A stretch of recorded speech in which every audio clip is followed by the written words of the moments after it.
So think Coachman, and what do you think of? Well, probably tradition, quality, perhaps heavyweight, perhaps quite a high price tag. But perhaps it's time to debunk a few of those myths. Take the Vision 380 behind me. It looks really modern. It weighs less than 1,200 kilos, would you believe? It costs less than £16,000. A big part of that weight loss has come from Coachman's new advanced bonded construction method, which has shed 25 kilos this year. It's a really good looking van, and although it's Coachman's entry-level model, and literally its entry-level model, this is the smallest Vision in the lowest range, it still doesn't feel like a budget caravan. We've got an AKS hitch stabiliser here at the front, and we've got alloy wheels and shock absorbers, so it should tow really well. And of course, it's a well thought out machine. All the services are on the offside, so there's nothing that's going to clutter the inevitable awning. But let's get a feel for it by stepping aboard. Isn't it funny how fashions change? There was a time when this end kitchen side washroom layout was completely de rigueur, but these days people tend to prefer an end washroom. But come into this diminutive Coachman and you do wonder why. It works brilliantly. This van measures just over 5.5 metres from hitch head to tail, yet it feels genuinely spacious in here, and every bit of space has been used. Take this little tool cupboard here, where you'll find the table. Above the fridge, there's a little drawer for your cutlery. Up here, a very neatly concealed microwave. And shelving here, big cupboards here. And let's talk about quality again. Look at the finishing in there. There's no raw wall behind, there's actually a rather nice continuation of the splashback. This really doesn't feel like an entry-level caravan.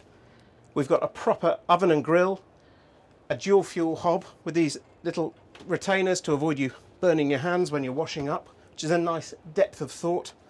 And under this cover, we've got the sink, which is a good size. There's plenty of storage in this kitchen as well.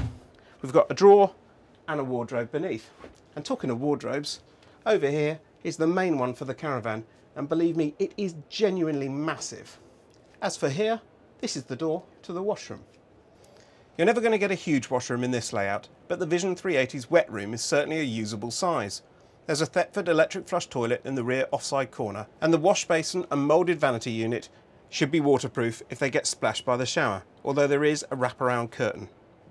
There's plenty of storage in little cubbyholes and cupboards, and there's a pop-up roof light providing ventilation, though sadly there's no window. At the risk of repeating myself, in the lounge here, it doesn't feel small, and it doesn't feel like an entry-level caravan. Nor does it feel dark. There's no panoramic sunroof, but there is a large roof light overhead, and these pale coloured fabrics really help to lift the mood in here. It's a really spacious lounge. There's room for 6 people, so if you're a real social couple, then this is a great place to enjoy yourselves.